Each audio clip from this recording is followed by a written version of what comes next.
Hi, I'm Joy from Joy's Memory Lane, here to show you a demonstration of how to make this quick and easy layout.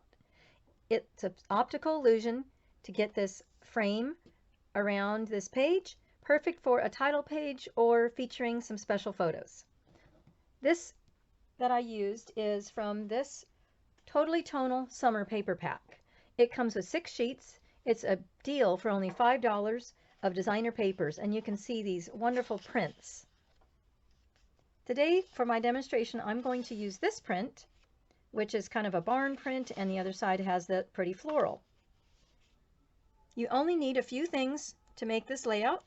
You need 1 sheet of designer paper with good contrast on both sides of the paper, and you'll need a background cardstock to mount this on, or you can do this directly to an album page.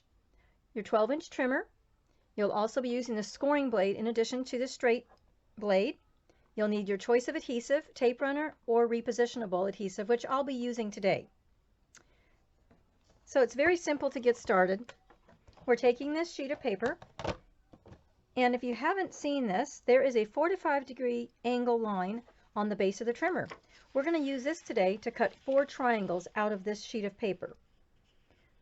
Lining up one edge of my paper along the 45-degree angle, I will bring this point to the 4 1/4 inch line. You can find that by looking up here at the 4 on the ruler and going across one more rectangle to 4 1/4 inches. I'm going to slice off this triangle and do this for all 4 corners. Rotating this 90 degrees, I will now use this angle that where I've cut, lining it up again along that 45 degree. My point is at 4 1/4 inches, and I can cut. Rotate it again.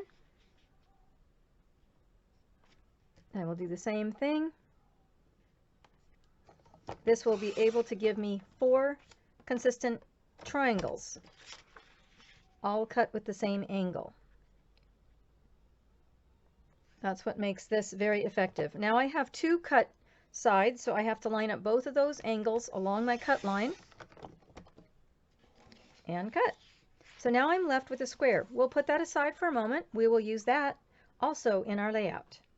So now I'm going to switch out my straight blade for my scoring blade. So you'll see that there are 2 rulers. I can cut either to the right or the left of my cutting line. So for this time, I'm going to again use the 45-degree angle, lining up one side of the triangle, and this straight edge I'm going to line up on the 1 inch mark, which is the first bold line on the right side of the base of the trimmer. That makes this point at 3 1/4 inches. I'm going to score that up and down. Once or twice is enough.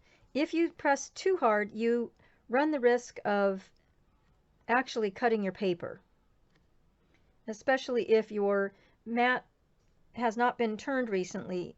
That groove can be really deep and you can end up actually cutting it.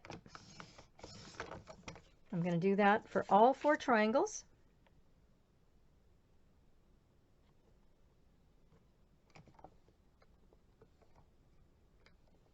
And this is going to give me a nice crisp edge to fold for the next step. And here we go with our last one. Before I forget, I'm going to switch my blades back, and underneath the trimmer we have all of these storage compartments. I will place my scoring blade right underneath. Now I'm through with my trimmer. I'm going to put that aside. Take my repositionable adhesive, and I'm going to decide which I would like to be the dominant for my layout. I think I will keep this barnwood up, which means the accent will be the yellow. So I have to play with it and decide how do I want it to go. I think that's what I'll do today.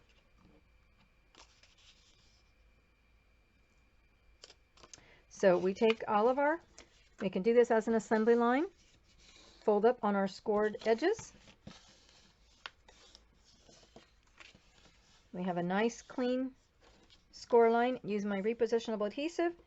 From end to end on that score line on this flap, I'm going to put my adhesive, fold that up. A little more adhesive here. Repeat for all 4 triangles. Fold that up and you get these little sailboat shapes. Now I'm going to bring in my background paper. You can mount this directly onto an album page. I'm choosing this time to do it on a piece of white cardstock. Using my 13 by 13 mat makes this really easy to line everything up. There's a ruler on all 4 sides of the mat. I'll use my regular adhesive to mount this. Just going along all 4 edges. Now I have a choice. This has a direction and I can go vertically or horizontally. Trying to decide which one I like. I think I'll go with vertical. So I can line up all of the points at the 6-inch mark on each side of the mat. And by doing that, I can place it right in the center of my cardstock.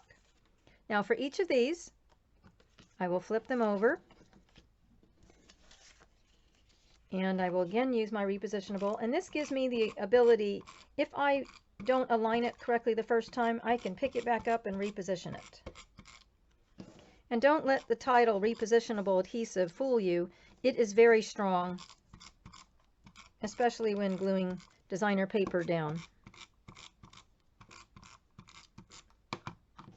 Now we're going to take this, the long edge of the folded triangle, and we're going to line it up on top of our square. And you're going to just go right around this square until all 4 are mounted. Matching up those corners, you have a beautiful mitered corner. And you can play around with it if one side matches better than the other.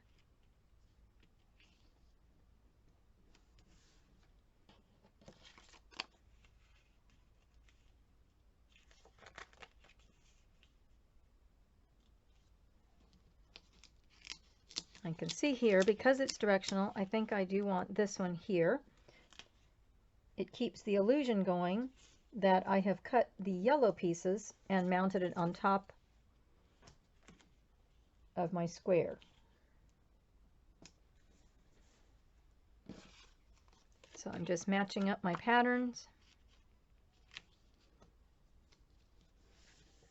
And there you have it. Quick and easy. Hope you enjoyed it. Hope you'll try it out soon. Bye-bye.